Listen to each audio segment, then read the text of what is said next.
কেউ একজন ইচ্ছে করে একটি মেয়ের ঘাড় নিজের উরু দিয়ে এমনভাবে চেপে ধরেছে যে মেয়েটির নিঃশ্বাস বন্ধ হয়ে আসছে। এরপর ধীরে ধীরে তার জামা খুলে ফেলে আর ঠান্ডা হাত দিয়ে স্পর্শ করতে থাকে তার পেটের প্রতিটি অংশ। কিন্তু আসল ভয়ঙ্কর ঘটনাটা এখনো বাকি। লোকটি মেয়েটিকে চিৎকার করতে বারণ করে আর অদ্ভুতভাবে তার পাঁজরের হাড় গুনতে শুরু করে। 1, 2, 3, ঠিক 13 নম্বর পাঁজরটা পেতেই সে সেটার উপর একটা হাতুড়ি রাখে এবং পৈশাচিক শক্তিতে আঘাত করতে শুরু করে। হাতুড়ির আঘাত যত বাড়তে থাকে, যন্ত্রণায় মেয়েটির চোখ দুটো যেন ঠিকরে বেরিয়ে আসে এবং একসময় সে মৃত্যুর কোলে ঢলে পড়ে। মৃত্যুর এই পদ্ধতি এতটাই নৃশংস আর অদ্ভুত ছিল যে দেশের সবচেয়ে অভিজ্ঞ ফরেন্সিক ডাক্তারও মেয়েটির মৃত্যুর আসল কারণ খুঁজে বের করতে ব্যর্থ হন। বন্ধুরা, আজকে আমরা কথা বলবো সাম্প্রতিক সময়ের কোরিয়ার সবচেয়ে ডার্ক এবং বিতর্কিত একটি ক্রাইম সাসপেন্স ফিল্ম নিয়ে।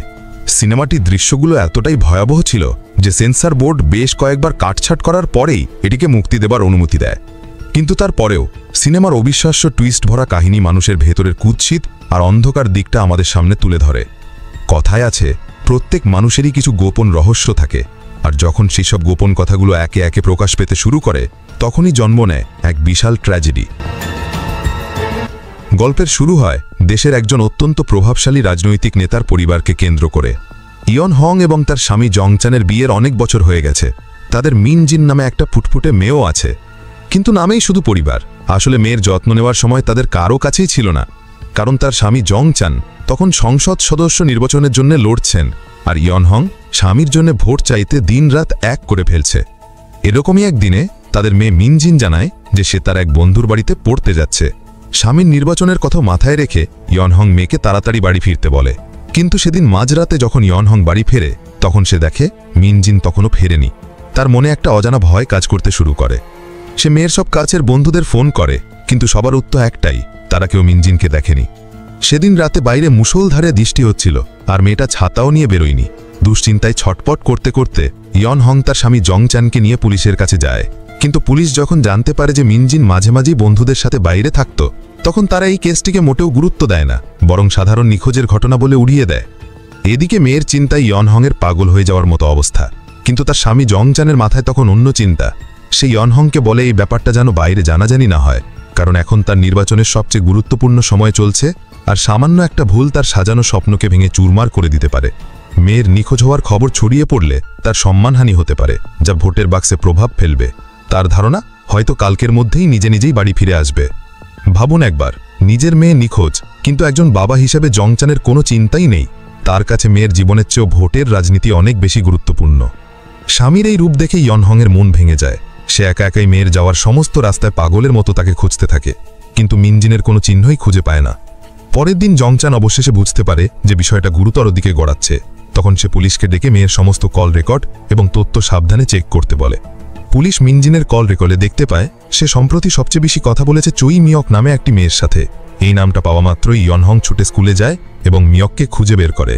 কিন্তু যখন মিয়ক জানতে পারে যে মিন জিন নিখোঁজ, তখন সে কান্নাকাটি বা অবাক হওয়ার বদলে এক রহস্যময় হাসি দেয়। এরপর সে পকেট থেকে ভাঙ্গা স্ক্রিনের একটা ফোন বের করে আনলক করার চেষ্টা করতে থাকে। ইয়ন হং তার এই অদ্ভুত আচরণ লক্ষ্য করে না, কারণ সে তখন মেয়ের খবর জানার জন্য মরিয়া। মিয়ক বলে সেদিন আর মিন জিন অনেক রাত পর্যন্ত স্কুলেই ছিল। স্কুল থেকে বের হয়ে সে দেখে মিন জিন একটা সাদা গাড়িতে উঠে চলে গেল। গাড়িটা যে চালাচ্ছিল তাকে দেখে মনে হচ্ছিল মিন জিনের খুব পরিচিত। কিন্তু এখানেই গল্পে একটা বড়সড় টুইস্ট আসে। পুলিশ যখন সেই রাস্তার সিসিটিভি ফুটেজ চেক করে তখন তারা কোনো সাদা গাড়িকে দেখতে পায় না, বরং তারা দেখে একটা কালো গাড়ি ভুলবশত একজন পথচারীকে চাপা দিয়ে পালিয়ে যাচ্ছে। এর মানে মিয়ক পরিষ্কারভাবে মিথ্যা বলছে। মিয়কের অস্থির চাহিনী আর মিথ্যা কথা ইয়ন হংয়ের মনে গভীর সন্দেহ তৈরি করে। সে বুঝতে পারে তার মেয়ের নিখোঁজ হওয়ার পেছনে এই মেয়েটিরই হাত থাকতে পারে। তাই সে প্রথমে মিয়কের পারিবারিক অবস্থার সম্পর্কে খোঁজ খবর নেয়। সে জানতে পারে মিয়কের পরিবার খুব গরিব। তার আসল মা মারা গেছেন এবং বাবা এক সৎ মাকে বিয়ে করেছেন, যিনি শুধু বাচ্চার জন্ম দিয়েই খালাস, তাদের কোনো যত্ন নেন না। এই কথা জেনে মেয়েটির জন্য ইয়ন হংয়ের মায়া হয়। সে ভাবে হয়তো টাকার লোভ দেখিয়ে সত্যটা বের করা যাবে। কিন্তু যখন সে মিয়ককে টাকা সাধে তখন হঠাৎ তার চোখ যায় মিয়কের হাটের দিকে। সে দেখে মিয়কের হাতে একটি দামি ঘড়ি, আর এই ঘড়িটা তার মেয়ে মিন জিনের। এবার ইয়ন হং প্রায় নিশ্চিত হয়ে যায় যে মেয়ের নিখোঁজ হবার সাথে মিয়কের সরাসরি যোগ আছে, কিন্তু তার কাছে কোনো শক্ত প্রমাণ নেই। আছে শুধু একজন মায়ের মন যা বলছে আসল অপরাধী তার চোখের সামনেই ঘুরছে। তাই সে বাড়ি ফিরে মিন জিনের সোশ্যাল মিডিয়া অ্যাকাউন্টে লগ ইন করে তাদের পুরনো চ্যাট পড়ার জন্যে। কিন্তু লগ ইন করতেই ইয়ন হংয়ের মাথা ঘুরে যায়। সে দেখে মেয়ের ইমেলে একটা দুটো নয়, 50,000-ও বেশি মেসেজ এসে জমে আছে। সারা রাত ধরে ইমেলগুলো ঘেটে ইয়নহং আবিষ্কার করে যে এর মধ্যে বেশিরভাগই একই ব্যক্তি পাঠিয়েছে, আর সেই ব্যক্তি পরীক্ষার সময় মিনজিনকে প্রশ্ন আর উত্তর ফাঁস করে দিত। ইয়নহং দ্রুত সেই ব্যক্তির নম্বর খুঁজে বের করে ফোন করে, কিন্তু ফোন করার পর সে আরও বড় ধাক্কা খায়, কারণ সেই ব্যক্তি আর কেউ নয়, সে হলো তার মেয়ের ক্লাস টিচার। ইয়নহং আবার স্কুলে ছুটে যায়, কিন্তু ক্লাস টিচার সরাসরি কিছু না বলে শুধু তার ফোনটা ইয়নহংয়ের দিকে এগিয়ে দেন। ফোনের ভিডিওতে দেখা যায় যে মিনজিন আর মিয়ক স্কুলের এক অনুষ্ঠানে গান গাইছে, কিন্তু নিচে ছাত্রছাত্রীরা তাদের দিকে ময়দা ছুটছে আর অপমানজনক কথা বলছে। আসলে স্কুলে মিনজিন আর মিয়ক দুজনকেই তাদের সহপাঠীরা সব সময় উত্ত্যক্ত করত। মিনজিন বড়লোকের মেয়ে হওয়া সত্ত্বেও একা ছিল, আর মিয়ক গরিব হওয়ায় সবার কাছে ছিল অবহেলার পাত্র। এই কারণেই তারা দুজন খুব ভালো বন্ধু হয়ে ওঠে। ক্লাস টিচার তাদের এই দুরবস্থা দেখে কষ্ট পেতেন এবং তাদের সাহায্য করার জন্য পরীক্ষার প্রশ্ন ফাঁস করে দিতেন, যাতে তারা ভালো ফল করে সবার চোখে সম্মান পেতে পারে। এই সত্যিটা জানার পর একজন মা হিসেবে ইয়নহং ভেঙে পড়ে। সে বুঝতে পারে সে তার মেয়ের জীবন সম্পর্কে কিছুই জানত না। সে টিচারের সামনে হাঁটু গেড়ে বসে মেয়ের ব্যাপারে আরও কিছু জানার জন্য কাঁদতে কাঁদতে অনুরোধ করে। অন্যদিকে ইয়নহংয়ের স্বামী জংচান তখন নোংরা রাজনীতিক খেলায় ব্যস্ত। সে ক্যামেরার সামনে নদীতে আবর্জনা পরিষ্কার করার নাটক করে মানুষের ভোট টানার চেষ্টা করছে। মেয়ে নিখোঁজ, স্ত্রী মেয়ের জন্য পাগল প্রায়, আর সে ব্যস্ত নিজের ভোটের অঙ্ক মেলাতে। ধীরে ধীরে মানুষের কাছে তার এই নাটক স্পষ্ট হয়ে যায় এবং তার জনপ্রিয়তা কমতে থাকে। জংচান বিষয়টা বুঝতে পেরে সাথে সাথে তার কৌশল বদলে দেয়। এবার সে মেয়ের নিখোঁজ হওয়াকে পুঁজি করে মানুষের সহানুভূতি আদায়ের চেষ্টা করে। ক্যামেরার সামনে তার কান্না ভেজা বক্তব্য আর আবেগঘন কথা মুহূর্তেই জনগণের মন গলিয়ে দেয়। কিন্তু স্বামীর এই আবিনয় ইয়নহংয়ের মনে এক নতুন সন্দেহর জন্ম দেয়। মেয়ে যে রাতে নিখোঁজ হয়েছিল সেই রাতে তার স্বামী জংচানও বাড়ি ফেরেনি। সে ছুটে যায় তার স্বামীর সহকারীর কাছে এবং সেই রাতে জংচান কোথায় ছিল তা জানতে চায়, কিন্তু সহকারী জানায় বস তার গতিবিধি গোপন রাখতে বলেছেন। এই কথাটা শোনার পর ইয়নহংয়ের মনে ভয়ঙ্কর এক প্রশ্ন জেগে ওঠে। তার স্বামীকে নির্বাচনের জন্য সহানুভূতি আদায়ের জন্য ইচ্ছে করে নিজের মেয়েকেই কোথাও লুকিয়ে রেখেছে। সে ভালো করে জানে তার স্বামী নিজের স্বার্থের জন্য যে কোনো পর্যায়ে নামতে পারে। কোনো উপায় না দেখে ইয়নহং শেষ পর্যন্ত একজন তান্ত্রিকের কাছে যায় মেয়েকে খুঁজে বের করার জন্য। তান্ত্রিক এক অদ্ভুতভাবে আত্মা খোঁজার প্রক্রিয়া শুরু করে। অবশেষে তান্ত্রিকের আত্মা একটা জঙ্গলে গিয়ে থামে। ইয়নহং সাথে সাথে পুলিশকে সেই জায়গার কথা জানায়। কিছুক্ষণ খোঁজার পরই জঙ্গল থেকে একটা মৃতদেহ খুঁড়ে বের করা হয়। প্লাস্টিকের ব্যাগে মোড়ানো শরীরটা আর কারো নয়, তার আদরের মেয়ে মিনজিনের। তার মুখটা এতটাই বিকৃত করে দেওয়া হয়েছিল যে ফরেন্সিক ডক্টরও মৃত্যুর কারণ খুঁজে বের করতে পারেনি। মেয়ের এই করুণ অবস্থা দেখে ইয়নহং পাথর হয়ে যায়। মিনজিনের অন্ত্যেষ্টিক্রিয়ার দিন বাবা জংচান ক্যামেরার সামনে কান্নায় ভেঙে পড়ে, নাটক করতে থাকে, কিন্তু ইয়নহংয়ের মুখে কোনো ভাবান্তর ছিল না। তার স্থির দৃষ্টি ছিল স্বামীর দিকে। ক্যামেরার সামনে জংচানের এই নিখুঁত অভিনয় দেখে ইয়নহংয়ের মন বলে ওঠে মেয়ের মৃত্যুর সাথে তার স্বামীর অবশ্যই কোনো যোগসূত্র আছে। তাই অন্ত্যেষ্টিক্রিয়া শেষ হতেই ইয়নহং বিবাহ বিচ্ছেদের প্রস্তাব দেয়। ইয়নহংয়ের সন্দেহ এতটাই দৃঢ় হয় যে সে ভাবে জংচান হয়তো নির্বাচনের জন্য লোক ভাড়া করে নিজের মেয়েকে খুন করিয়েছে, কিন্তু তার কাছে কোনো প্রমাণ নেই। আছে শুধু একজন মায়ের মন যা বলছে আসল অপরাধী তার চোখের সামনেই ঘুরছে। ইয়নহংকে ডিভোর্সের জন্য জেদ করতে দেখে জংচান তাকে মাটিতে ফেলে দেয় এবং কাঁদতে কাঁদতে শপথ করে বলে সে যতই খারাপ হোক নির্বাচনের জন্য নিজের মেয়েকে হত্যা করতে পারে না। কিন্তু রাজনীতির জগৎটা খুব অন্ধকার, তাই জংচানও সন্দেহ করে যে তার প্রতিদ্বন্দ্বী তাকে ফাঁসানোর জন্য হয়তো এই কাজটা করেছে। ঠিক তখনই মামলায় একটি নতুন তথ্য আসে। এক বৃদ্ধা পুলিশকে জানান মিনজিন নিখোঁজ হবার রাতে তিনি রক্তমাখা শরীরে একটি ছোট চুলের মেয়েকে দেখেছিলেন। ছোট চুলের কথা শুনেই ইয়নহংয়ের মাথায় মিয়কের কথা আসে। পুলিশ সাথে সাথে মিয়ককে জিজ্ঞাসাবাদের জন্য নিয়ে আসে, কিন্তু মিয়ক এবারও খুব শান্তভাবে একটি নতুন গল্প শোনায়। সে বলে সেই রাতে একটা ট্যাক্সি মিনজিনকে ধাক্কা দিতে আসে, কিন্তু সে তাকে ঠেলে বাঁচিয়ে দেয়। সেই সময় মিনজিনের হাঁটুতে চোট লাগে আর সেই রক্তই তার জুতায় লেগেছিল। অবাক করা বিষয় হলো ফরেন্সিক রিপোর্টে সত্যিই মিনজিনের হাঁটুতে আঘাতের চিহ্ন পাওয়া যায়, যা মিয়কের কথার সাথে হুবহু মিলে যায়। উপায় না দেখে পুলিশ লাই ডিটেক্টর পরীক্ষা ব্যবহার করে, কিন্তু মিয়ক সেই পরীক্ষাতেও নিখুঁতভাবে পাশ করে যায়। মামলাটি আবারও একটি রহস্যের দেওয়ালে ধাক্কা খায়। হাল ছাড়তে নারাজ ইয়নহং এবার মিয়ককে একজন মনোবিজ্ঞানীর কাছে নিয়ে যায় হিপনোসিস বা সম্মোহনের জন্য, যাতে তার অবচেতন মনে লুকিয়ে থাকা সত্যিটা বের করে আনা যায়। কিন্তু মনোবিজ্ঞানী দুবার চেষ্টা করার পরেও মিয়ক শুধু এইটুকুই বলে যে মিনজিন একটা ভ্যান জাতীয় গাড়িতে উঠেছিল, কিন্তু গাড়ির নম্বর সে দেখতে পায়নি। ইয়নহং পুরোপুরি হতাশ হয়ে পড়ে, আর সেদিন বাড়ি ফিরে মিয়ক আবার সেই ভাঙা স্ক্রিনের ফোনটা আনলক করার চেষ্টা করতে থাকে। অনেক চেষ্টার পর ফোনটি অবশেষে খোলে, আর সাথে সাথে একজন অপরিচিত ব্যক্তির কাছ থেকে একটা মেসেজ আসে। মেসেজটা পড়ার পর মিয়কের মুখটা ভয়ে সাদা হয়ে যায় এবং সে সাইকেল নিয়ে ঝড়ের বেগে বেরিয়ে পড়ে। কিছুক্ষণ পর সে একটা পরিত্যক্ত গুদামের কাছে পৌঁছায় এবং সেখানে দাঁড়িয়ে থাকা একটা কালো গাড়িতে উঠে পড়ে। গাড়িটার সামনের কাঁচ ভাঙা ছিল, যা দেখে বোঝা যাচ্ছিল একে একটি দুর্ঘটনার শিকার হয়েছিল। আর গাড়ির পেছনের সিটে রাখা ছিল রক্তমাখা একটা স্কুল ব্যাগ। মিয়ক সেই গাড়িটা নিয়ে শহরের বাইরে চলে যায় এবং ভোরের দিকে আবার ফিরে আসে। অন্যদিকে ইয়নহং মেয়ের মৃত্যুর রহস্যের জালে আটকে ছটপট করতে থাকে। সে তার স্বামীকে সন্দেহ করে, মেয়ের ক্লাস টিচারকে সন্দেহ করে, এমনকি স্বামীর প্রতিদ্বন্দ্বীকেও সন্দেহ করে, কিন্তু কোনো দিকেই কোনো সূত্র খুঁজে পায় না। হঠাৎ করে ইয়নহংয়ের পুলিশের সেই পুরনো তদন্তের রিপোর্টের কথা মনে পড়ে। রিপোর্টে লেখা ছিল মিনজিন নিখোঁজ হওয়ার রাতে একটা কালো গাড়ি একজন পথচারীকে ধাক্কা দিয়ে পালিয়ে গিয়েছিল। সেই রাতের সেই দুর্ঘটনা আর পরিত্যক্ত গুদামে দাঁড়িয়ে থাকা ভাঙা কাচের কালো গাড়িটা, দুটো ঘটনাকে একসাথে মেলাতেই ইয়নহংয়ের শির দ্বারায় একটা ঠান্ডা স্রোত বয়ে যায়। মেয়ের মৃত্যুর রহস্যভেদের জন্য সে একা একাই সেই নির্জন রিং রোডের দুর্ঘটনাস্থলে পৌঁছায়, কিন্তু সেখানে পৌঁছানো মাত্রই ঘটে এক ভয়ঙ্কর ঘটনা। অন্ধকারের ভেতর থেকে একজন লোক তাকে টেনে হিচড়ে ঘাসের উপর নিয়ে যায় এবং ঠিক তার মেয়ের মতোই ঘাড়ের উপর উরু দিয়ে চেপে ধরে। এরপর লোকটা তার জামা তুলে ধরে আর সেই 13 নম্বর পাঁজরটা খুঁজতে শুরু করে। ঠিক সেই মুহূর্তে যখন লোকটা একটা লোহার রড দিয়ে আঘাত করতে যাবে, ইয়নহং বুঝতে পারে তার মেয়ের সাথেও ঠিক এটাই ঘটেছিল। যন্ত্রণায় তার চোখ ফেটে বেরিয়ে আসার আগেই আরেকজন লোক এসে হামলাকারীকে ধাক্কা দিয়ে ফেলে দেয় এবং ইয়নহংকে বাঁচায়। জ্ঞান ফিরলে ইয়নহং নিজেকে হাসপাতালের বেডে আবিষ্কার করে। পুলিশি তদন্তে জানা যায় যে তাকে হত্যার চেষ্টা করেছিল সে আসলে তার স্বামীর রাজনৈতিক প্রতিদ্বন্দ্বীর একজন অন্ধ ভক্ত, আর যে তাকে বাঁচিয়েছে সে হলো তার স্বামী জং চানের পাঠানো দেহরক্ষী। এই ঘটনার পর পুরো খেলার মোড় ঘুরে যায়। জং চান একদিকে স্ত্রীর জীবন বাঁচানোর জন্য হিরো বনে যায়, অন্যদিকে মেয়ের মৃত্যুর সহানুভূতি পেয়ে তার জনপ্রিয়তা আকাশ ছুঁয়ে ফেলে। সে নির্বাচনে জেতার একেবারে দৌড় গোড়ায় পৌঁছে যায়। খুশিতে সে তার স্ত্রীকে আত্মরক্ষার জন্য একটি ইলেকট্রিক শক স্টিক উপহার দেয়। স্বামীর এই ভালোবাসার নাটক দেখে ইয়নহং আবেগপ্রবণ হওয়ার ভান করে, কিন্তু তার ভেতরে প্রতিশোধের আগুন জ্বলতে থাকে। পরের দিন ইয়নহং বারবার তার মেয়ের স্কুলের সেই অনুষ্ঠানের ভিডিওটি দেখতে থাকে। হঠাৎ তার চোখ আটকে যায়। ভিডিওতে দেখা যায় যখন সবাই মিনজিনকে নিয়ে হাসাহাসি করছে, তখন চশমা পরা একটি মেয়ে হাততালি দিয়ে মিনজিনকে উৎসাহ দিচ্ছে। ইয়নহং সাথে সাথে সেই চশমা পরা মেয়েটিকে খুঁজে বের করে।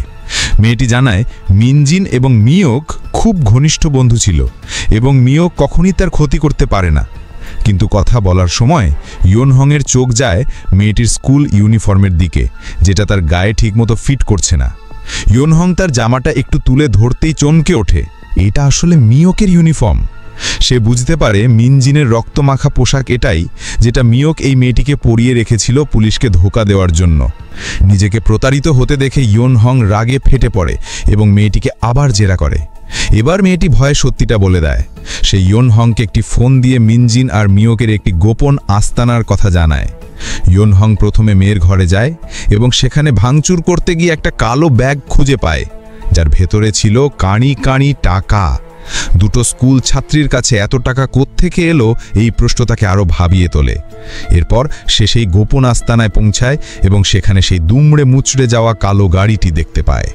সে মিওককে সেখানে ডেকে আনে এবং তার দিকে টাকাগুলো ছুড়ে দিয়ে রাগে চিৎকার করে সত্যিটা জানতে চায়। এবার মিওক কাঁদতে কাঁদতে সেই ফোনটি ইয়নহংয়ের হাতে তুলে দেয়, যার ভেতরে লুকিয়েছিল এই ভয়ঙ্কর গল্পের সব রহস্য। ফোনের ভিডিও আর মেসেজ থেকে যে সত্যিটা বেরিয়ে আসে তা ছিল কল্পনারও বাইরে। আসলে মিনজিন স্কুলে একা ছিল কারণ তার বাবা একজন প্রভাবশালী নেতা ছিলেন। তার বাবা মেয়ের জনপ্রিয়তা বাড়াতে স্কুলে এসে উপহার বিলিয়ে উঠতেন, যা অন্য ছাত্রছাত্রীদের মধ্যে বিরক্তির কারণ হয়। এই কারণে সবাই তাকে এড়িয়ে চলত। স্কুলে একাকিত্ব আর বাবার অতিরিক্ত চাপের কারণে মিনজিন মানসিক অবসাদে ভুগতে শুরু করে। সে মাদক সেবনের চেষ্টাও করে, কিন্তু মিওক তাকে সেই পথ থেকে ফিরিয়ে আনে। মিওকের জীবনটাও ছিল কষ্টের। মা মারা যাওয়ার পর বাবা নতুন বিয়ে করেন এবং সৎ মায়ের সংসারে সে ছিল অবহেলার পাত্রী। এই দুই একাকী মনে একে অপরের মধ্যে সান্ত্বনা খুঁজে পায় এবং একটি মিউজিক ব্যান্ড তৈরি করে। কিন্তু একদিন তারা তাদের ক্লাস টিচারের একটি গোপন সত্যি জেনে ফেলে। তারা জানতে পারে তাদের টিচারের সাথে মিনজিনের বাবা অর্থাৎ জং চানের অবৈধ সম্পর্ক রয়েছে।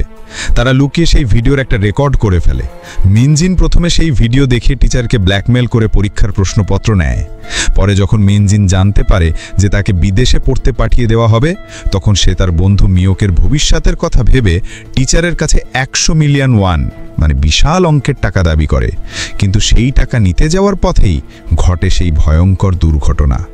একজন ভাড়াটে খুনি গাড়ি দিয়ে মিনজিনকে বারবার চাপা দিয়ে নির্মমভাবে হত্যা করে। চোখের সামনে নিজের একমাত্র বন্ধুকে এভাবে মরতে দেখে মিওক স্থির থাকতে পারেনি। সে রাগের বশে সেই পরিত্যক্ত কালো গাড়িটা দিয়ে খুনিকে পিষে মেরে ফেলে এবং তার ফোনটি নিয়ে নেয়। সেদিন মুষলধারে বৃষ্টির কারণে ঘটনাস্থলের সব প্রমাণ ধুয়ে গিয়েছিল। ইয়নহং যখন খুনির ফোনের একটি নম্বরের দিকে তাকায়, সে চমকে ওঠে।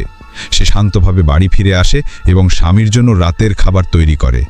সেদিন ছিল নির্বাচনের ফলাফলের দিন, আর তার স্বামী জং চান বিশাল ভোটে জয়লাভ করে। খাওয়ার পর ইয়নহং তার স্বামীকে জড়িয়ে ধরে অভিনন্দন জানায়, কিন্তু তার চোখে ছিল শীতল প্রতিশোধের ছায়া। সে সেই ভাড়াটে খুনির ফোন থেকে জংচানকে মেসেজ পাঠায় এবং বলে, ভিডিও আমার কাছে আছে, মাঝরাতে ওয়ানহুয়া রোডে দেখা করো। জংচান সেখানে পৌঁছাতেই অন্ধকারের ভেতর থেকে বেরিয়ে আসে ইয়নহং। এবার সব রহস্যের উন্মোচন হয়।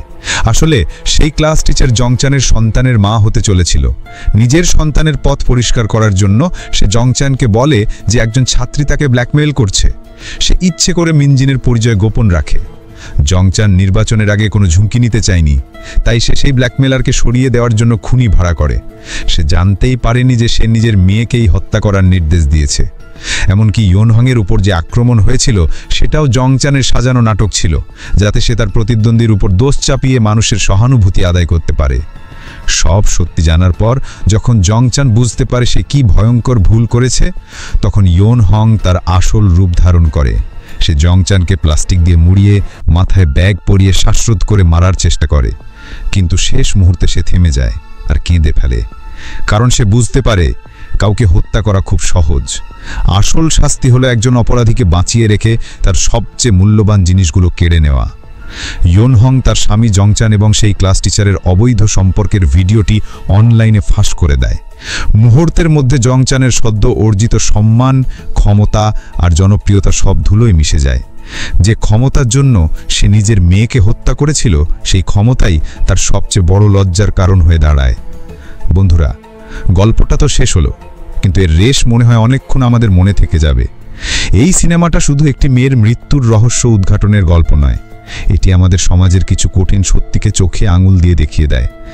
এই সিনেমা আমাদের শেখায় জীবনের সফলতা বা ক্ষমতার দৌড়ে আমরা এতটাই অন্ধ হয়ে যাই যে কখনো কখনো আমাদের সবচেয়ে কাছের মানুষগুলোকেও হারিয়ে ফেলি। জংচান ক্ষমতার লোভে নিজের মেয়েকে সময় দেয়নি, তার মনের খবর রাখেনি, আর সেই ভুলের কারণেই তার পুরো জীবনটা ধ্বংস হয়ে গেল। আমাদের সবারই জীবনে ব্যস্ততা আছে, কিন্তু আসুন আমরা প্রতিজ্ঞা করি এই ব্যস্ততার মাঝেও নিজের পরিবারকে সময় দেব, তাদের কথা শুনব, কারণ দিন শেষে এই ভালোবাসার সম্পর্কগুলোই আমাদের সবচেয়ে বড় শক্তি। আরেকটা বড় শিক্ষা হলো প্রতিশোধের ধারণা।